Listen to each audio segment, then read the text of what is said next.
कुशिक वंश में वो स्थिति प्राप्त की ब्रह्म ऋषि की। अद्भुत। आज सौभाग्य उदय हुआ अपने भजन को आंखों से देखने का।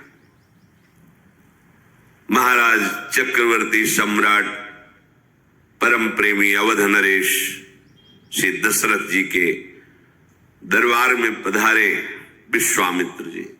दशरथ जी ने आनंद पूर्वक, वैसे ही आह्लाद आनंद मगन, क्योंकि आनंद सिंधु आंगन में खेल रहा है, तो विचार किया कि आशीर्वाद देने विश्वामित्र जी आए हैं। अर्घपाद्य पूजन आदि करके उच्च सिंहासन पर विराजमान करके चरणों में प्रणाम करके बैठ गए। आज्ञा कीजिए भगवान। वशिष्ठ जी विश्वामित्र जी बड़े प्रेम से मिले। विश्वामित्र जी ने कहा, मैं एक कार्य हेतु आया हूं। हम ऋषि जन जब यज्ञ करते हैं, ध्यान परायण होते हैं, उस समय दुष्ट जन हमारे यज्ञ को नष्ट कर देते हैं। रावण की आज्ञा थी कहीं भी कोई भी साधन भजन न करने पावे। जो बड़े मंत्रवेत्ता है उनके समीप तो नहीं आते, मारते तो नहीं, उनको इतनी सामर्थ्य नहीं, पर वो विध्वंस कर देते हैं, ध्यान भंग कर देते हैं, यज्ञ नष्ट कर देते हैं। तो हम आपसे प्रार्थना करने आए हैं, मांगने आए हैं आपसे, आप अपने बड़े पुत्र श्री राम को हमें प्रदान कीजिए, जिससे हमारी यज्ञ की रक्षा करेंगे। सावधान होकर रक्षा में रहेंगे तो हम ध्यानस्थ होकर प्रभु का चिंतन करेंगे। ये बात सुनते ही दशरथ जी कांप गए। हाथ जोड़ करके उनके चरणों के समीप जाकर कहा, भगवान यदि आप ये सम्राट पद मांगे तो अभी मैं छोड़कर चला जाऊं, प्राण मांगे तो मैं अभी दे दूं। वैसे सब हमारे प्राणों से प्रिय पुत्र हैं, पर राम को प्रभु ये हमसे नहीं हो सकता। वशिष्ठ जी की तरफ देखकर विश्वामित्र जी ने कहा, इनको समझाइए। वशिष्ठ जी ने कहा, महाराज आपका यश होगा, कुमारों का मंगल होगा, आप मेरी बात मान करके अपने पुत्रों को इनके प्रदान कर दीजिए। गुरु आज्ञा। देखो, गुरु आज्ञा पर कोई प्रश्न नहीं होता। अब बोलने की कोई गुंजाइश नहीं, गुरुदेव ने कह दिया। राम लक्ष्मण को बुलाया। लक्ष्मण जी छाया की तरह भगवान के साथ रहते हैं। आपको विश्वामित्र जी ने अपनी यज्ञ रक्षा हेतु हमसे मांगा है, बहुत सावधानी पूर्वक रहना। और ऋषि से कहा कि विश्वामित्र जी से कि मानो आप हमारे प्राण लिए जा रहे हो भगवान, अगर जरा सा भी कुछ तो हमारे प्राण निकल जाएंगे। वहां से आदेश लेकर माताओं को प्रणाम करके प्रभु विश्वामित्र जी, ये भजन का फल साथ चल रहा है। पुरुष सिंह दो वीर, हरसि चले मुनि भय हरन, कृपा सिंधु मति धीर, अखिल विश्व कारण करन। पुरुष सिंह श्री राम लक्ष्मण मुनियों का भय हरण करने के लिए, भक्तों का भय हरण करने के लिए प्रसन्न होकर जा रहे, उदास नहीं कि मैं अपने परिजनों से वियोग प्राप्त कर रहा हूं। बहुत प्रसन्न चित्त, सेवा मिली है हमें, महर्षियों की सेवा मिली। प्रभु आनंद मगन होकर के उनके साथ जा रहे हैं। अरुणिमा छाई हुई कमल नयन, विशाल वक्षा स्थल, अजान बाहु लंबी भुजाएं, नील कमल श्याम तमाल के समान कांति, बिजली की कांति जैसा पीतांबर धारण किए हुए, तरकस पीठ पर और धनुष बाण हाथों, श्याम गौर जोड़ी विश्वामित्र जी आगे, बार बार प्रभु की छवि देखते हैं, जान गया प्रभु आप अपने भक्तों से कितना प्यार करते हैं। आप हम जैसे अपने भक्तों के लिए माता पिता और महल के सुख का त्याग कर हमारे साथ चल रहे हैं। मगन होकर जा ही रहे थे कि भयानक आवाज आई। विश्वामित्र जी ने रुको। भगवान श्री राम जी ने कहा कि आवाज कैसी थी भगवान? बोले एक बहुत भयानक राक्षसी रहती है, वो गंध मात्र से जान लेती है कि कोई वन में प्रवेश किया, वही राक्षसी है। पहले को सामने दिखाई दी पर्वताकार राक्षसी, ताड़का नाम था। वो क्रोध में भर करके विश्वामित्र जी की तरफ और प्रभु की तरफ दौड़ी। भगवान हर समय सावधान चल रहे हैं। यहां एक हाथ धनुष पर और एक बाण पीठ में तोड़े, निकालने की जरूरत नहीं। और प्रभु का बाण अमोघ है, संधान किया जाता है तो लक्ष्य का भेद करके पुनः प्रभु के हाथ में आ जाता है। प्रभु ने तत्काल बाण संधान किया। जे ही भगवान के बाण का स्पर्श हुआ, ताड़का अपने राक्षसी स्वरूप को छोड़कर भगवत स्वरूप को प्राप्त हो गई। भगवान के बाण के स्पर्श से मुनिजन वांछित दुर्लभ पद प्राप्त हुआ है, जो बिल्कुल घोर निशाचर है, असुर भाव से युक्त है। भगवान का अवतार केवल मंगल के लिए, केवल मंगल।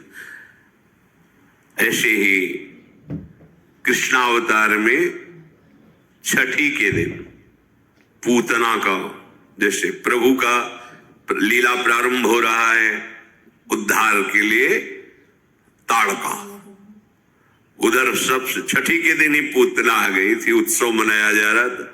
वो गति सुखदेव जी आनंद मगन होकर कहते, जो मैया यशोदा को गति मिलनी वो गति पूतना को दी। ऐसा दयालु कौन होगा?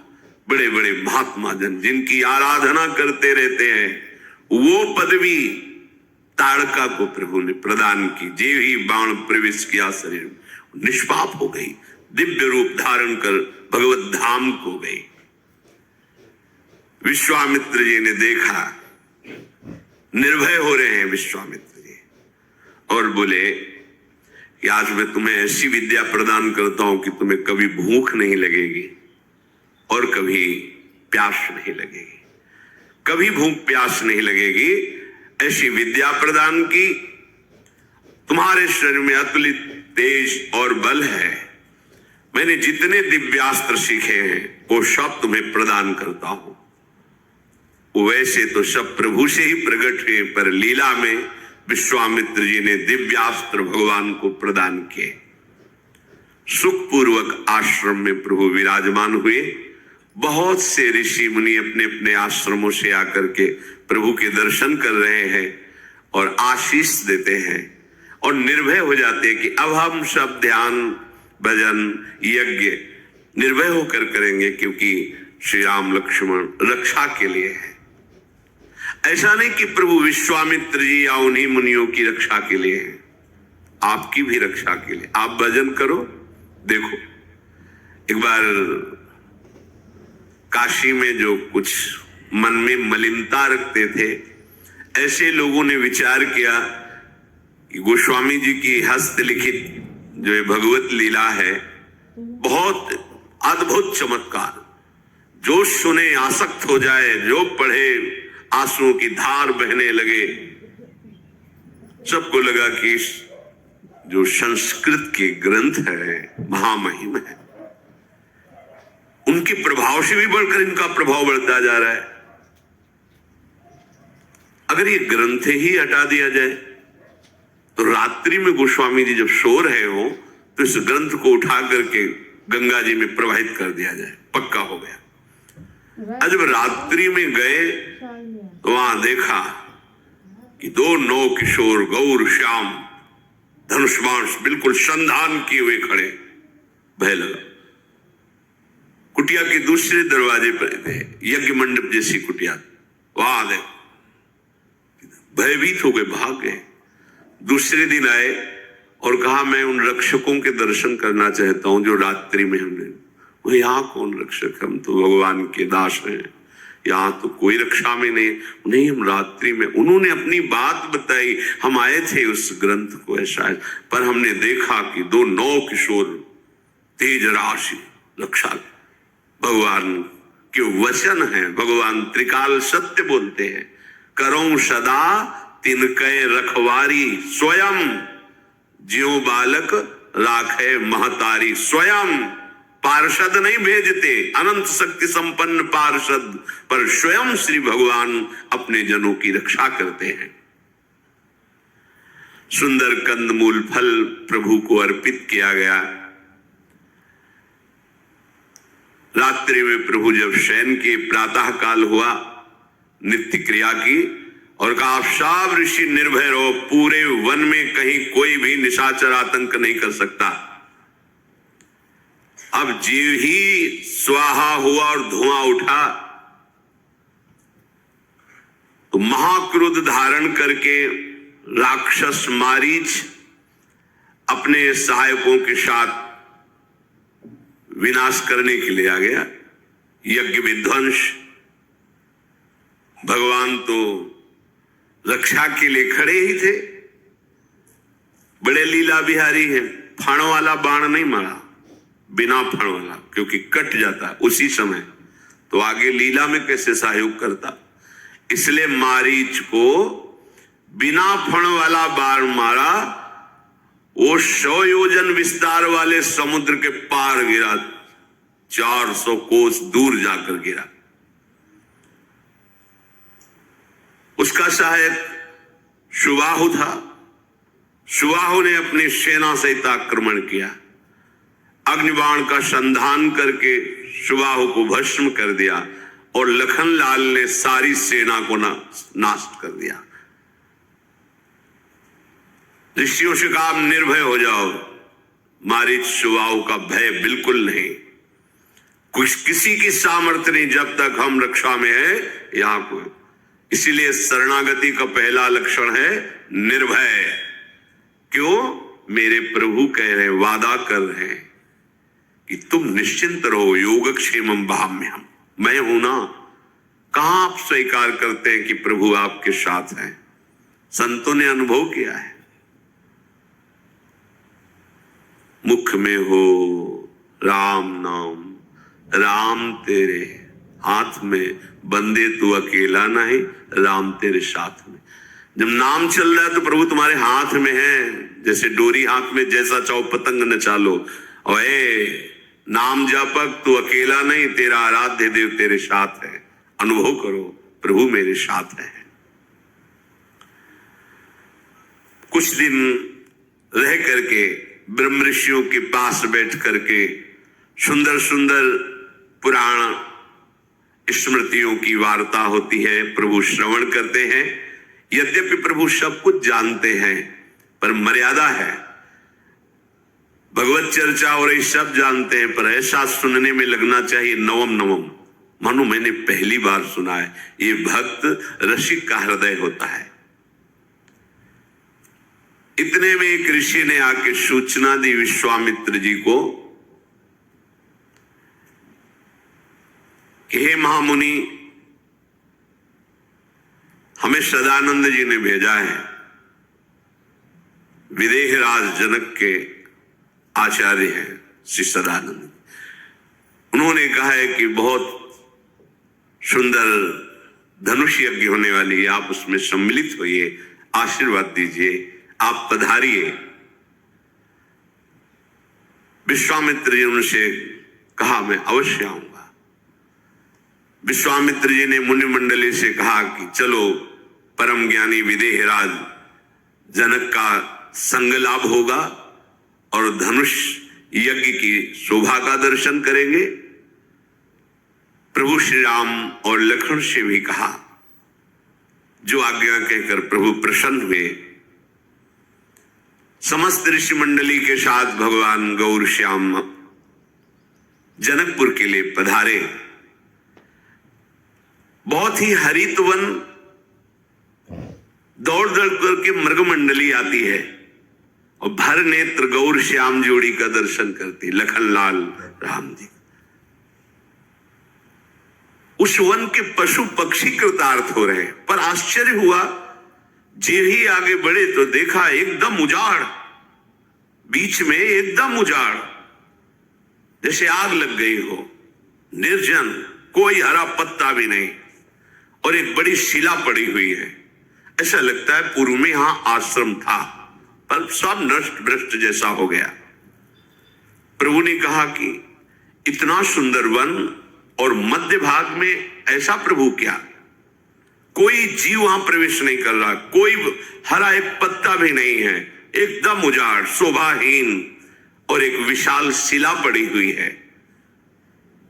तब विश्वामित्र जी ने बताया कि गौतम ऋषि का आश्रम है, बड़ा अमंगल हो गया, तो उनके शाप के कारण ये सब श्रीहीन हो गया। क्या हुआ, क्यों शाप दिया गौतम ऋषि ने? तो बताया कि उनकी पत्नी जो अहिल्या जी थी, बहुत ही सुंदर, सर्वांग सुंदर, इतनी सुंदर थी कि अप्सराओं के मध्य में रहने वाले देवराज इंद्र को अप्सरा भी फीकी लगने लगी। और स्वयं आकर मृत्युलोक में जब देखा अहिल्या जी को, तो उनका हृदय गलत भाव से युक्त हो गया, काम भाव से युक्त हो गया। अब इतनी सामर्थ्य नहीं थी कि ऋषि के होते हुए वो गलत भाव लेकर आश्रम में प्रवेश करें। सही भाव से होता तो उनका पूजन भी होता। आदर कोई भी ऋषि हो, जैसे राजा पधारता है तो अर्घ आदि देना, ये शास्त्रीय सिद्धांत है। राजा के आने पर उसे भगवान का स्वरूप मानते, ऐसी ऋषि पर वो ऋषियों के चरणों में प्रणाम करते, वो उनका आदर करते। फिर वो तो देवराज है, पर मन में कलुषता है, कलमशता है, सामने जा नहीं सकते, अवसर देख रहे।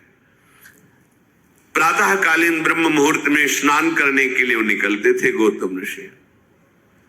उसने अपनी माया से रात्रि में ही, उस समय कोई घड़ी देखने का तो था नहीं, मुर्गा आवाज दिया, मानो ब्रह्म मुहूर्त हो गया। मुर्गा की आवाज आई, उनको लगा कि ब्रह्म मुहूर्त हो गया, शायद ध्यानस्थ होने के कारण मुझे रात्रि का पता नहीं चला। और वो स्नान के लिए जे ही निकले तो गौतम ऋषि का रूप धारण करके देवराज अहिल्या के समीप, अहिल्या जी ने कोई विचार ही नहीं किया, क्योंकि कोई शंका हो तो। इधर जब वहां जल के समीप गए तो वहां वरुण देवता के पार्षदों ने कहा कि आपके साथ छल किया गया है, इस समय तो मध्य रात्रि होने जा रही है, अभी आप ब्रह्म मुहूर्त का समय कैसे मान लिए? ये सब मायाकृत आवाज थी, और आपके आश्रम में बड़ा ही छल भरा कार्य हुआ है, और वो देवराज इंद्र कर रहा है। ऐसा सुनते कि इतनी ताकत, इतनी हिम्मत, हमारी कुटिया में अपवित्रता, सीधे मुड़े। वहां गए तो बड़ी शीघ्रता से भयवश निकल ही रहे थे देवराज। अब तो गौतम ऋषि के सामने गौतम ऋषि बने हुए देवराज, गौतम ऋषि ने कहा छल का त्याग कर। तत्काल देवराज इंद्र के रूप में, तुम त्रिभुवनपति हो, तुम्हारा कार्य है पिता की तरह पूरे त्रिभुवन का पालन करना। एक हमारी पतिव्रता पत्नी को दूषित कर दिया तुमने, तुम्हें भाग इतना प्रिय है, हाथ में जल लिया और कहा शास्त्र भक्त तेरे शरीर में हो जाए, 1000 योनियां तेरे शरीर में प्रकट हो जाए।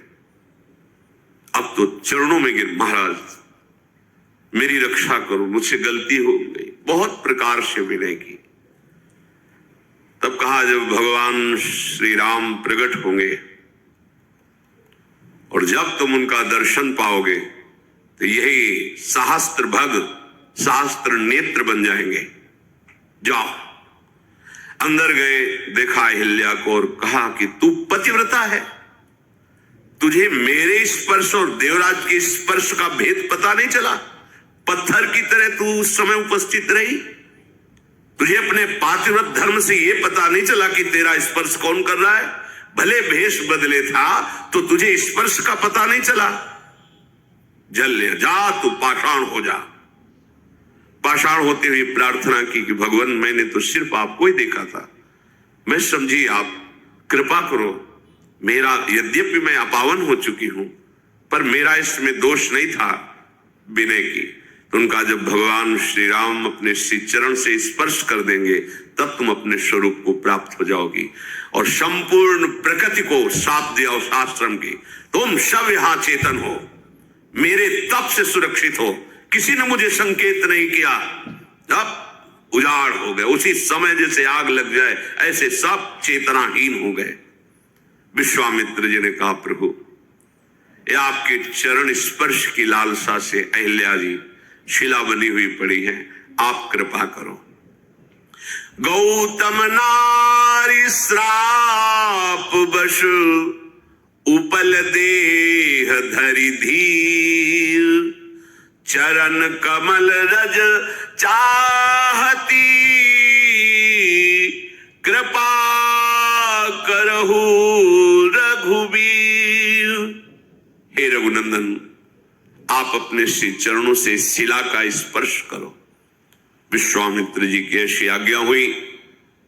भगवान ने करुणा करके अपना चरण बढ़ाया, जे ही स्पर्श किया परशत पद पावन, शोक नशावन, प्रगट भई तप पुंज सही, देखत रघुनायक जन सुखदायक, सन्मुख होई कर जोरी रही, अति प्रेम अधीरा पुलक शरीरा, मुख नहीं आवे बचन कही, अतिशय बड़ भागी चरणनि लागी, युगल नयन जलधार बही। जो ही प्रभु के पावन श्री चरणारविंद का स्पर्श हुआ, वो जो एक शिला पड़े, तत्काल दिव्य तेजोमय रूप धारण किए हुए अहिल्या जी प्रकट हो गई। हाथ जोड़ा, हे अपने शरणागतों की रक्षा करने वाले, भक्तों को सुख देने वाले प्रभु। आंखों से अश्रु चल रहे, रोमांच हो रहा है, प्रेम की अधीरता बढ़ रही। आपने अमोघ कृपा की और चरणों में गिर पड़े। प्रभु के बार बार चरण स्पर्श कर रहे। दोनों नेत्रों से जो अश्रु बिंदु है, मानो अपने अश्रु बिंदु से अहिल्या प्रभु के चरणों को पखार रही हैं। फिर धैर्य धारण किया, धीरज मन कीन्हा, प्रभु कहूं चीन्हा, रघुपति कृपा भगति पाई, अति निर्मल बानी स्तुति ठानी, ज्ञान गम्य जय रघुराई, मैं नारी अपावन प्रभु जग पावन, रावण रिपु जन सुखदाई, राजीव विलोचन भव भय मोचन, पाहि पाहि सर नहीं आई। धैर्य धारण करके बार बार प्रभु श्री हरि के रूप का पान कर रहे हैं। हे प्रभु, आप कृपा करके अविरल भक्ति प्रदान करें। हे ज्ञान से जानने में आने वाले प्रभु, आपकी जय हो। यद्यपि मैं अपवित्र हो गई थी, नाथ आपके परम पावन चरणों का स्पर्श करके मैं पावन हो गई। हे जगत को पवित्र करने वाले, भक्तों को सुख देने वाले, जो दूसरों को सदैव रुलाता रहता है, ऐसों को आप दंड देते हैं। हे कमल नयन, हे संसार के भय से छुड़ाने वाले, जन्म मृत्यु से मुक्त करने वाले, मैं आपकी शरण में आई हूं। त्राहि माम त्राहि माम। प्रभु, आज मुझे बड़ा सुख मिल रहा है। मेरे प्राणपति मुनि ने जो मुझे शाप दिया, आज मुझे वरदान लग रहा है। मुनि शाप जो दीन्हा अति भल कीन्हा परम अनुग्रह मैं माना। देखूं भरी लोचन हरि भव मोचन, यह लाभ शंकर जाना। बिनती प्रभु मोरी मैं मति भोरी, नाथ न मांगूं बर आना। पद कमल परागा रस अनुरागा, मम मन मधुप करे पाना। जो मुनि ने शाप दिया आज मुझे बहुत अच्छा लग रहा है, मानो मुझे वरदान दिया। बड़ा अनुग्रह मानती हूं अपने पति का जो मुझे शाप दिया, क्योंकि संसार से छुड़ाने वाले, भवबंधन से मुक्त करने वाले हे प्रभु श्री हरि, मैं आज नेत्र भर के आपको देख पा रही हूं, देख ही नहीं पा रही, आपके चरणों का स्पर्श प्राप्त किया। भगवान शंकर जी सबसे बड़ा लाभ यही मानते हैं कि हरि का साक्षात्कार हो जाए, यह लाभ शंकर माना। मैं बुद्धि की बड़ी भोली हूं, बस नाथ मेरी एक ही विनती है, मैं और कुछ नहीं चाहती। अब केवल यही चाहती हूं कि मेरा मन रूपी भौरा आपके श्री चरण कमल का पराग पान करके उन्मत्त बना रहे, अर्थात आपकी प्रेम रस में मेरा मन डूबा रहे। आहा, मुझे आज कितना बड़ा सौभाग्य मिला। जेहि पद सुर सरिता परम पुनीता, प्रगट भई शिव शीस धरी। सोई पद पंकज जेहि पूजत अज, मम सिर धरऊ कृपालु हरि। यही भांति सिधारी गौतम नारी, बार बार हरि चरण परी। जो अति मन भावा सो बर पावा, गए पति लोक आनंद भरी। आहा, ये वही श्री चरण है जिनके धोवन से गंगा जी प्रकट हुई है, वही गंगा जी जिनको भगवान शंकर अपनी जटाओं में सिर में धारण करते हैं। आहा, ये वही श्री चरणारविंद हैं जो ब्रह्मा जी के द्वारा निरंतर पूजित होते रहते हैं, पुलकित हो रहे अहिल्या जी। हे कृपालु, आज कृपा करके उन्हीं श्री चरणों को आपने मेरे मस्तक पर पधराया। बार बार स्तुति, बार बार प्रणाम करके प्रभु के चरणों को पकड़कर, हे प्रभु, ये मेरा मन सदैव आप में अनुराग भरा रहे। तत्काल विमान आया और विमान पर बैठकर जहां गौतम ऋषि उत्तम लोकों में थे, वहीं अहिल्या जी अपने पति लोक को प्राप्त हुई। सब ऋषि जन विश्वामित्र जी के जो साथ थे बहुत आनंदित हुए और प्रभु के स्वभाव को देख रहे हैं।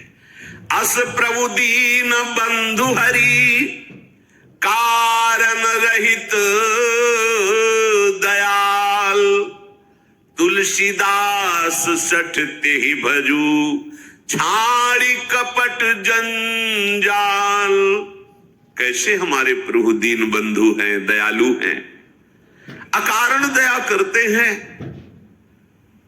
कोई कारण नहीं दया का, अकारण हित करने वाले, दया करने वाले। ऐ मन, सठता का त्याग कर, कपट मत कर।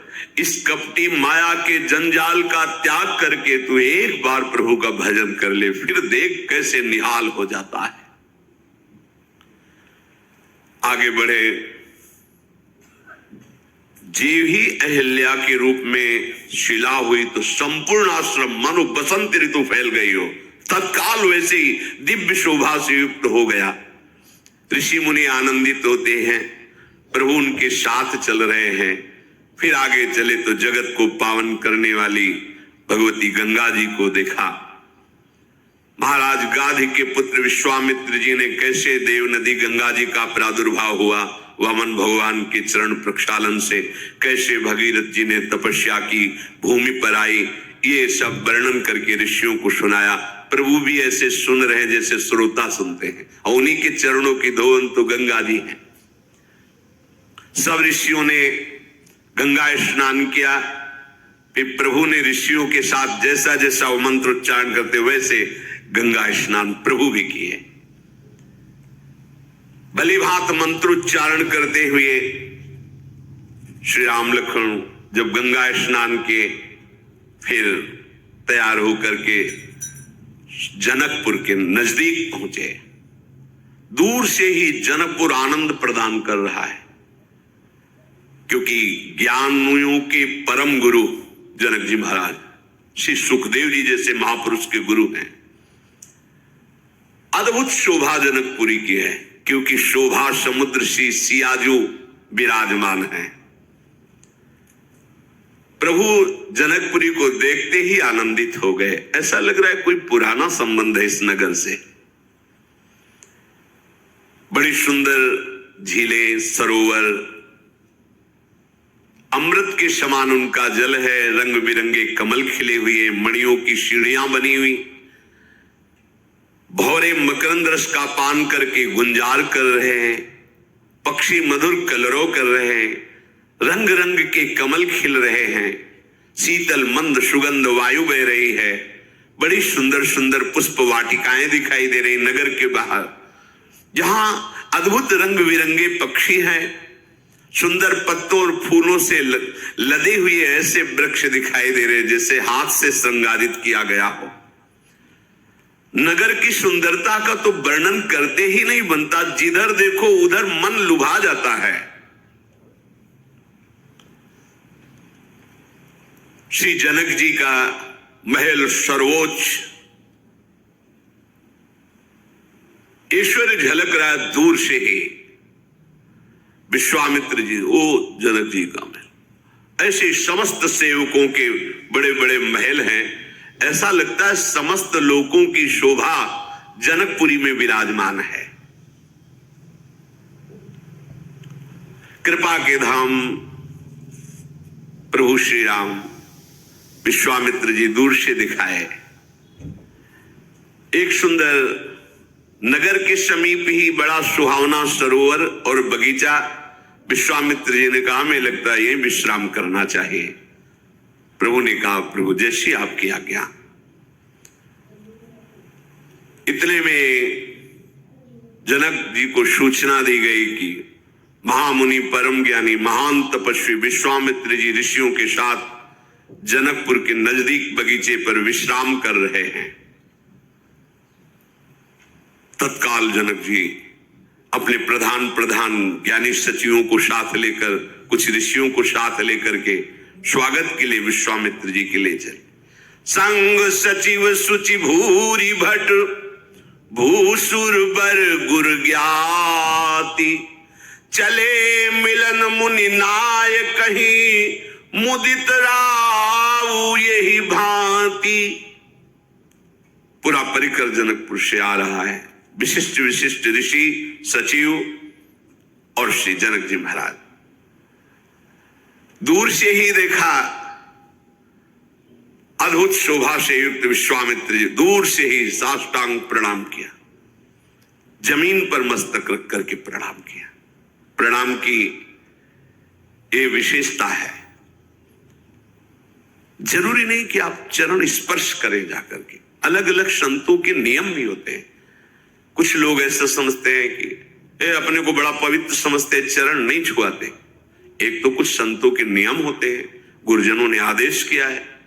दूसरी बात ये होती है सूक्ष्मता की बात, कि हर समय पवित्र स्थिति में मंत्र जाप करने का आदेश दिया गया है, पवित्र स्थिति में सेवा करने। अब आप कैसी पवित्रता का निर्वाह करते हैं और वो कैसी पवित्रता का, तो अपराध बनने की भी संभावना है। इसलिए छूना तो यदि वो आदेश कर दे तो बात अलग है, नहीं दूरी ही दे देखे दो। और साष्टांग लकुट पर्यो भूतल पर्यो लकुट किनाई, साष्टांग पंचांग जैसा उनकी हमें कृपा चाहिए।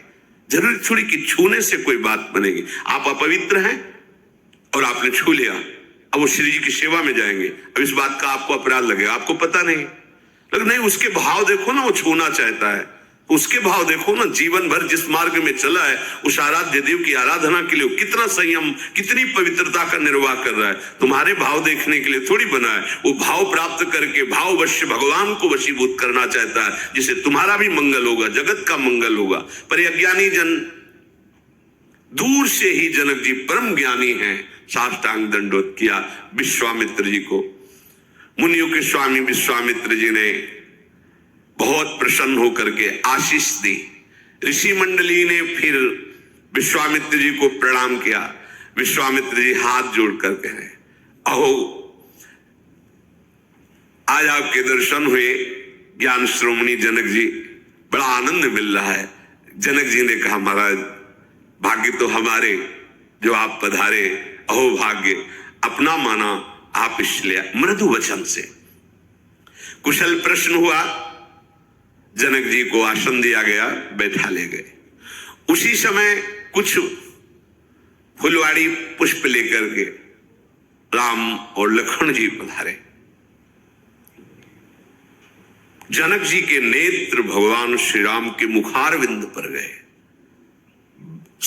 ऐसी स्थिति जनक जी की हर समय रहती ब्रह्माकार, कि ब्रह्मा के रचे हुए सृष्टि का कोई भी शब्द, स्पर्श, रूप, रस, गंध उनकी चित्त को अपहरण नहीं कर सकता। श्याम गौर मृदु वयस किशोरा, लोचन सुखद विश्वचित चोरा। उठे सकल जब रघुपति आए, विश्वामित्र निकट बैठाए। जे ही प्रभु आए तो जितनी जनकपुरी की समाज आई थी, सब अपने आप सब खड़े हो गए। अभी प्रभु 9 किशोर, एक से एक वयोवृद्ध ज्ञानी महात्मा सब खड़े हो गए।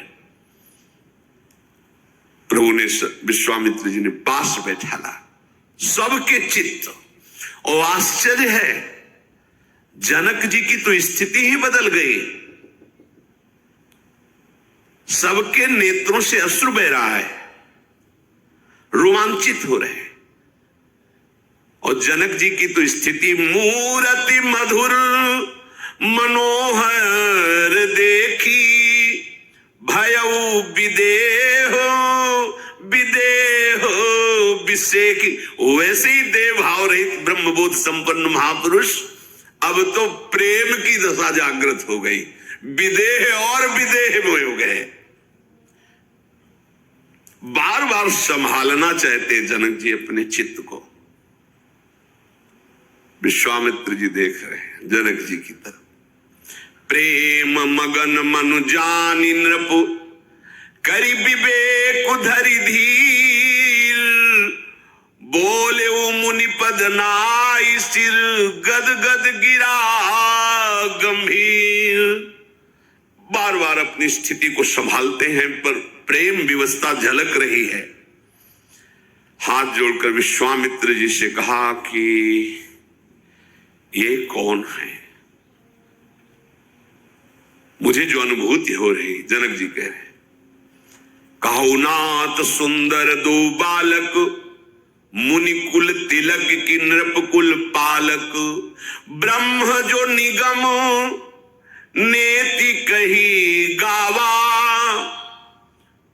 उभय भेष धरी की सोई आवा। सहज विराग रूप मनु मोरा, थकित होत जिमि चंद चकोरा। ताते प्रभु पूछो सति भाऊ, कहु नाथ जनि करऊ दुराऊ। हे महामुनि, जनक जी ने विश्वामित्र जी से कहा, ये दोनों मुनियों के कुल के आभूषण हैं या किसी राजवंश के पालक 9 किशोर हैं? पर मेरा मन तो कहता है कि वेद जिसे नेति नेति कहते हैं, वो साक्षात ब्रह्म मूर्तिमान होकर मेरे सामने है। मैं अपने मन पर विश्वास करता हूं क्योंकि मेरा मन सहज वैरागी है, पर इन्हें देख करके मेरा वैरागी ब्रह्मबोध संपन्न मन आसक्त हो गया। इनको देखकर ऐसा आसक्त हो गया जैसे चंद्रमा को देखकर चकोर हो जाता है। इसलिए मैं सत्य को साक्षी करके आपसे पूछता हूं, दुराव मत करना, क्या मेरा अनुभव सत्य है कि जिसे वेद नेति नेति कहते हैं वही ब्रह्म मूर्तिमान होकर मेरे नेत्रों के सामने विराजमान है? देखो, मैं आपको, हमारी स्थिति आप जानते हैं, क्योंकि विश्वामित्र महामुनि ज्ञानी, तो जनक जी तो विदेहराज भी है। कह रहे जनक जी सत्य बताना, क्योंकि मेरा अनुभव कह रहा है, इन्हीं बिलोकत अति अनुरागा बरबस ब्रह्म सुख ही मन त्यागा। इनको देखते ही मेरा जो ब्रह्मानंद में डूबा हुआ मन था वो अब राम रूप में आकर आसक्त हो गया है।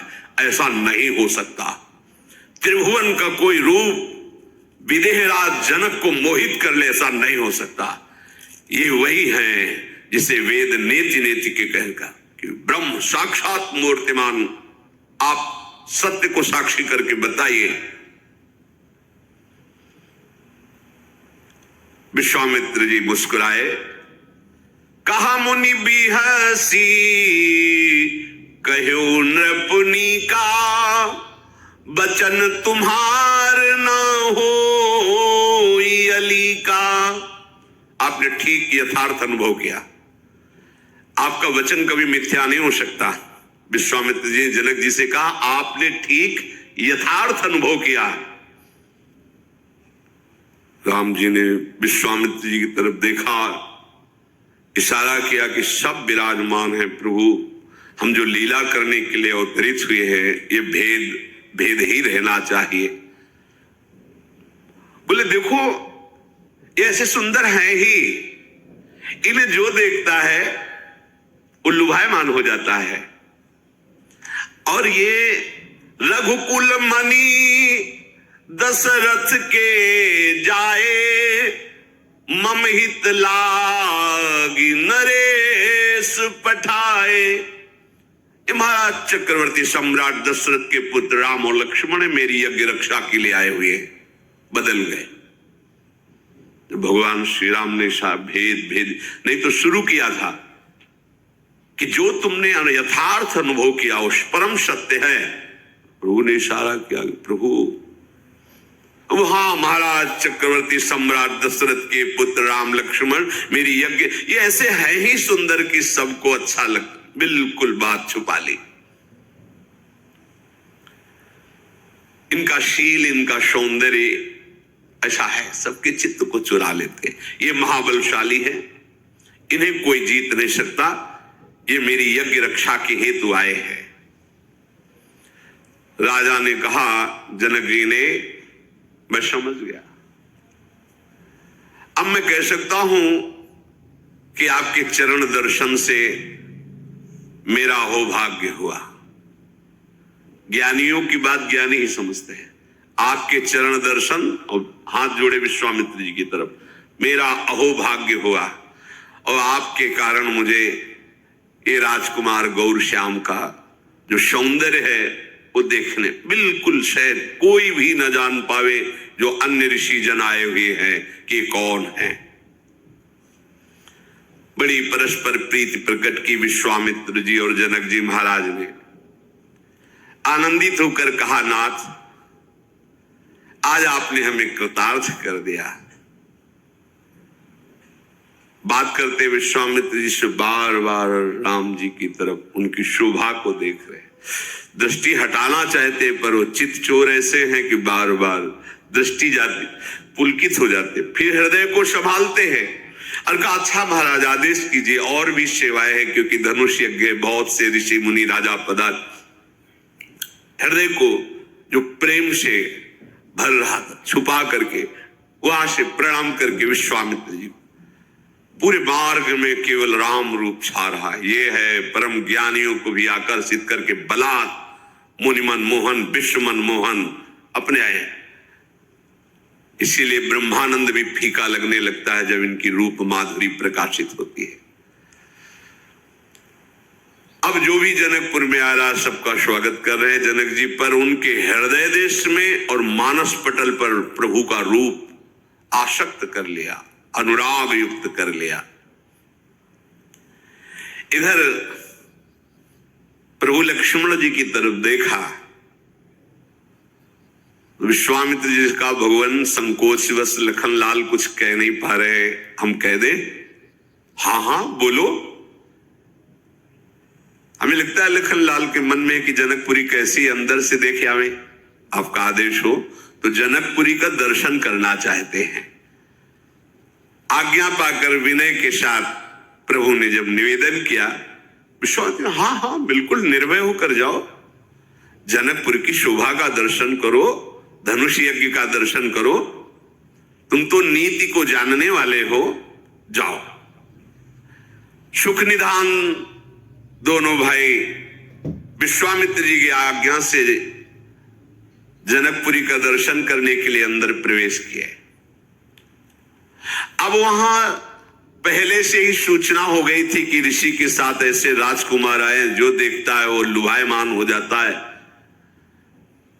पीत रंग के वस्त्र धारण किए और कमर में पीले दुपट्टे बंधे हुए, पीठ पर तरकश, हाथ में धनुष बाण, गौर श्याम जोरी गजराज की तरह जनकपुरी में प्रवेश कर रहे हैं। शोर मच गया। वो राजकुमार जो विश्वामित्र जी के साथ आए वो जनकपुरी में प्रवेश कर रहे हैं। जो नर नारी जैसे भाग पड़ते हैं, प्रभु की शोभा देख रहे हैं।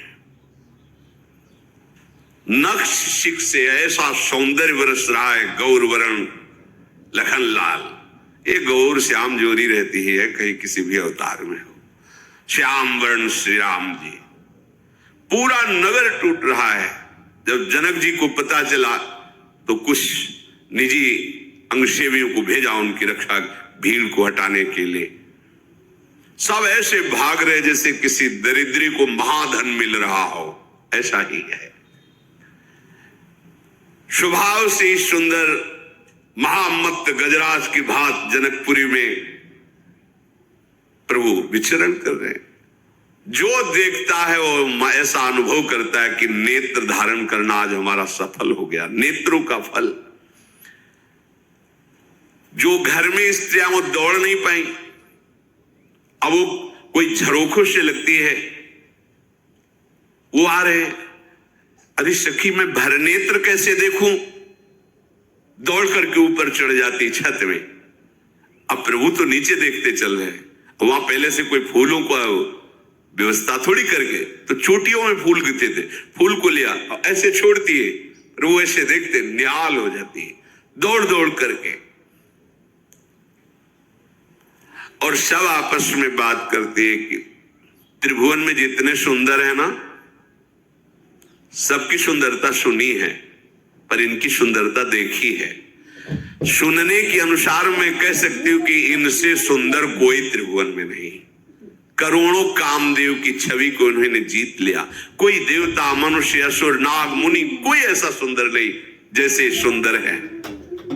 सुना है भगवान विष्णु बहुत सुंदर हैं और उनकी 4 भुजाएं हैं, लेकिन ये दुभुज कितने सुंदर लग रहे हैं। ब्रह्मा जी बहुत सुंदर है और उनके 4 मुख हैं, थोड़ा तो। सुना है भगवान शिव जी कर्पूर गौरम, पर जटाओं का बोझा, चिता की भस्म, बासुकी नाग, मुंडों की माला। सुंदर तो है ही, पर अब सखियां बात कर रही। और भी बहुत से सुंदर देवताओं को देखा है, पर सखी सांवरे और गोरे किशोर को देखने के बाद मेरा मन कहता है कि त्रिभुवन में कोई इनके जैसा सुंदर नहीं। एक सखी ने कहा कि सयानी तू बात सही कह रही है, ये राजहंसों का जैसा जोड़ा विश्वामित्र जी की यज्ञ रक्षा के लिए आया है, ये तो महाराज दशरथ जी के पावन कुल को प्रकाशित कर रहे हैं। सखी मुझे एक बड़ा भय हो रहा है, ये महाराज जनक ने क्यों प्रण रख लिया कि जो धनुष तोड़ेगा सिया जी का वरण करेंगे? छोड़ देना चाहिए प्रण। और इन किशोर उसके साथ सिया जी की जोड़ी तो इन्हीं के साथ। महाराज जनक ने ये जो प्रण किया ठीक नहीं किया। दूसरी ने कहा सखी तुम कमजोर मत समझो, सुना है कि सुबाहु को भस्म कर दिया, एक बाण से मारीच को 100 योजन 400 कोस दूर फेंक दिया, तो तुम इनको केवल कुमार ही मत समझो। अगर प्रण किया है महाराज ने तो ये उसको धनुष का भी भंग करेंगे, आप चिंता क्यों करती हो? सखी तुम कहती तो जरूर हो, पर इनकी भुजाएं देखकर नहीं लगता ऐसा कि ये इतने बलशाली हैं। कोमल भुजाएं प्रभु। अगर सिया जी के साथ इनका विवाह नहीं हुआ तो सखी हम बड़ी अभागी हैं। तो सखी तू ऐसा क्यों कहती है? क्योंकि अगर सिया जी से विवाह हो गया तो बार बार आएंगे ना यहाँ, तो हमें देखने को मिलेगा ना इन्हें, और हम लोग भी कभी जा सकते हैं, क्योंकि सिया जी के दर्शन के बहाने अवधपुरी भी जा सकते, हमारा संबंध हो जाएगा ना। अगर मैंने पूर्व जन्म में या इस जन्म में कोई पुण्य किया है, हे दयु हे विधाता मेरी बात सुनो, राम जी का विवाह सिया जी से हो जाए।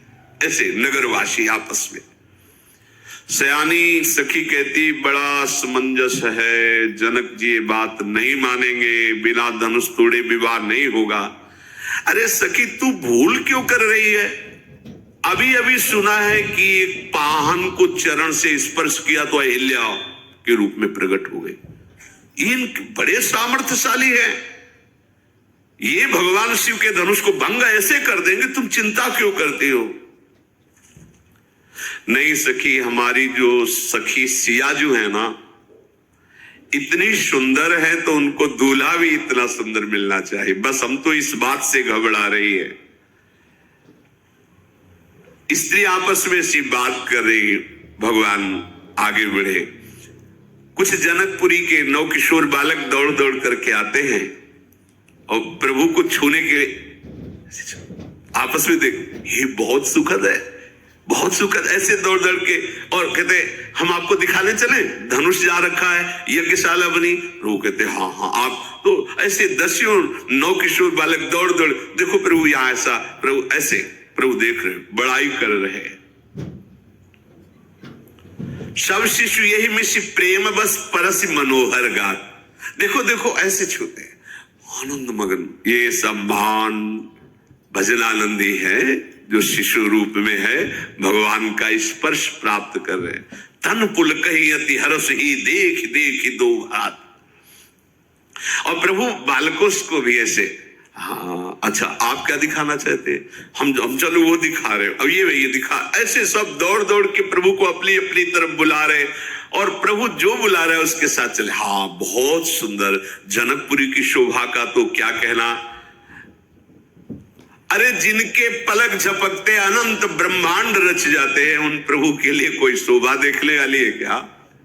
पर प्रभु उन बालकों की प्रशंसा करते हैं, आश्चर्यचकित होकर जो मंच बना है उसको देख रहे हैं, जहां पर धनुष विराजमान है। प्रेम विनय भगवान की दृष्टि में और चेष्टा में, जो भी बड़ा बुजुर्ग जैसे प्रेम से भगवान सबसे मिलते हुए जा रहे हैं। संध्या का समय, तत्काल प्रभु वापस हुए, स्नान आदि करके संध्या वंदन किया, और जब विश्वामित्र जी शयन करने लगे तो राम लक्ष्मण जी अपने गुरु के चरण दबा रहे हैं। मुनिवर शयन की न तब जाई, लगे चरण चापन दो भाई। गुरुदेव शयन कर रहे, विश्वामित्र जी के चरण चाप रहे। देयम सदा परिभवग्नम अभीष्ट दोहम तीर्थास्पदम श्रीवीरंचिन्नुतम शरण्यम। वो प्रभु अपने कर कमल से अपने महान भक्त विश्वामित्र जी के चरण दाव रहे।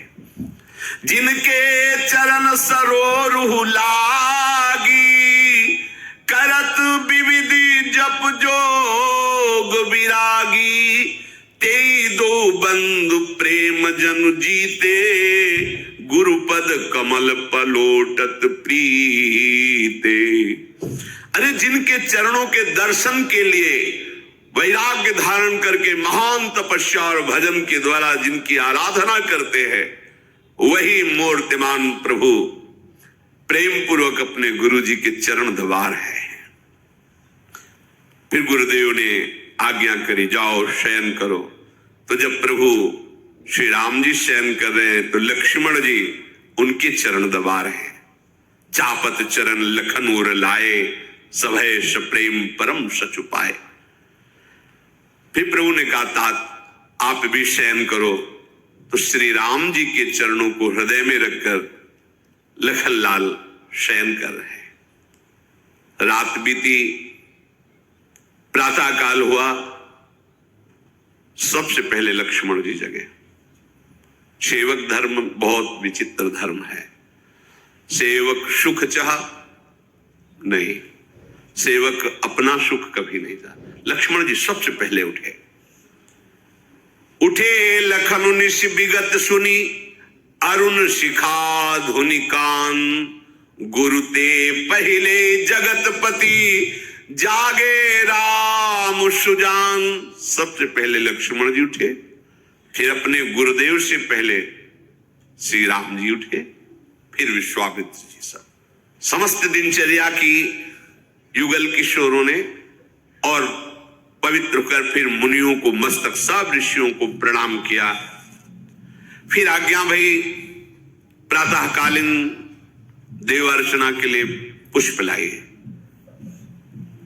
दोनों युगल किशोर राम लखन जनक जी की पुष्प वाटिका देखते ही मन लुभा जाए। लताएं वृक्षों का आलिंगन की झूम झूम करके पुष्प ऐसे नवीन पल्लव, मानो हर वृक्ष हर लता राम जी को बुला रही, हमसे पुष्प लो आकर के, हमें कृतार्थ करो आकर के। कोयल, पपीहा, मोर, चकोर, तोता ये मीठी बोली बोल रहे, मानो प्रभु को यश गान करके सुना रहे हो। और जैसे जैसे प्रभु बढ़ते हैं, मयूर आकर नृत्य करते हैं। चातक कोकिल कीर चकोरा, कूजत बिहग नटत कल मोरा। मोर नृत्य करे, प्रभु पधारे हैं।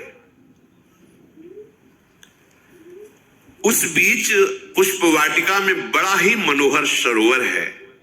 सुंदर सीढ़ियां, मणियों से जटित जल, एकदम स्वादिष्ट निर्मल, रंग बिरंगे कमल खिले, पक्षी, जल पक्षी कलरव कर रहे, भ्रमर गुंजार कर रहे। प्रभु को बड़ा सुख मिल रहा है। पुष्प लेने के पहले चारों तरफ दृष्टि डाली तो देखा वहां जनकपुर की उस पुष्प वाटिका की सेवा करने वाले माली जन है। प्रभु उनके पास गए और कहा, हमें अपने गुरुदेव की पूजा के लिए कुछ पुष्प चाहिए, मैं ले सकता हूं? उन्होंने अनुमति दिया। ये देखो, मर्यादा पुरुषोत्तम भगवान श्री राम की प्रत्येक चेष्टा अनुकरणीय है। अगर हमें कहीं कुछ भी एक पत्ता भी लेना, अगर वहां उसका अधिकारी है तो आज्ञा लेना जरूरी है, नहीं फिर चोरी माना जाता है। अगर खुला वनस्पति किसी के अधिकार में नहीं है तो आप ले सकते हैं, लेकिन अगर किसी का बगीचा है तो उसकी अनुमति ही लेनी होगी। स्वयं भगवान चहुदिश चितई पूछ मालीगन, लगे लेन दल फूल मुदित मन। आज्ञा हो तो कुछ पुष्प गुरुदेव की सेवा के लिए, हाँ हाँ आप ले सकते हैं। प्रभु फूल लेने के लिए जे भी आगे बढ़े तो नूपुरों की ध्वनि, करधनी की ध्वनि, कंकण वलय की ध्वनि, चूड़ी की ध्वनि, और ऐसा लगा कि मानो मदन ने दुंदुभी बजाई हो विजय प्राप्त करने के लिए भगवान से। जैसे युद्ध में पहले बाजे बजते, नूपुरों की ध्वनि सुनकर प्रभु श्री राम का मन कुछ होता जा रहा है, पसीने की बूंद आने लगी। लक्ष्मण जी की तरफ देखते हैं, पर फिर प्रभु सावधान होते हैं। क्यों? सिया जी पधारी पुष्प वाटिका में ही सरोवर के समीप गिरिजा जी का मंदिर है पूजन करने, क्योंकि धनुष यज्ञ है कल, तो देवी की आराधना करने आई है। सर समीप गिरजा गृह सोहा, बरन जाय देख मनमोहा। सब सखियों ने पर्दा किया, सिया जी ने सरोवर पर स्नान किया और गिरिजा जी के पूजन के लिए उधर एक सखी पूजन के लिए पुष्प लेने गई थी। उसने जो ही देखा प्रभु श्री राम लक्ष्मण को, विकल हो गई, ऐसा रूप प्रभु का। अब वो बार बार कैसे चलूं, कैसे नेत्र हटाऊं इनसे, पर पूजन के लिए सिया जी को पुष्प पहुंचाना है। बहुत हिम्मत करके, आंसू बह रहे हैं, रोमांच है, शिथिल एकदम, कहां कदम पड़ रहा है कोई श्रुति नहीं। सिया जी ने दृष्टि डाली उस सखी के ऊपर, कहा सखी ये क्या?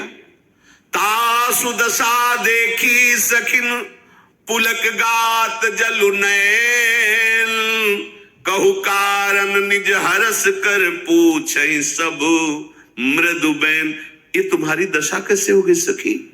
तुम्हारी आंखों से अश्रु बह रहे, रोमांच हो रहा है, तुम देह भाव विस्मृत की हो, ये क्या? इतना आनंद तुम्हें कैसे मिल गया?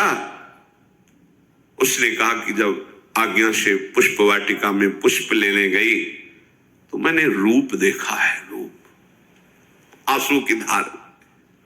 श्याम गौर किमि कहो बखानी, गिरा अनयन नयन बिनु बानी।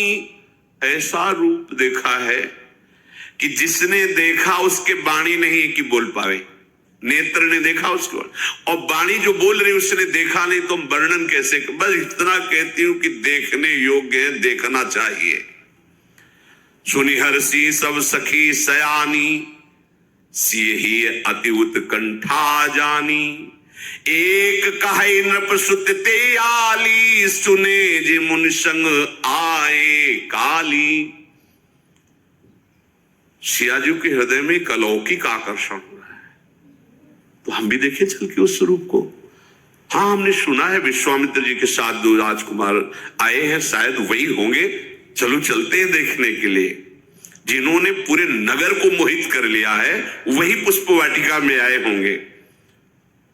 बरनत छवि जहां तहां सब लोगू, अवश्य देखिए देखन जोगू। चलो चलो, वो देखने योग्य। जैसे जैसे सियाजू चरण आगे बढ़ा रहे हैं, हृदय में कुछ घबराहट सी हो रही है, एक प्रेम की होती है, एक व्याकुलता पैदा हो रही है। तासु बचन अतिशय ही सुहाने, दरसी लाग लोचन ललचाने। चली अग्र करी पिय सखी सोई, प्रीति पुरातन लखे न कोई। बार बार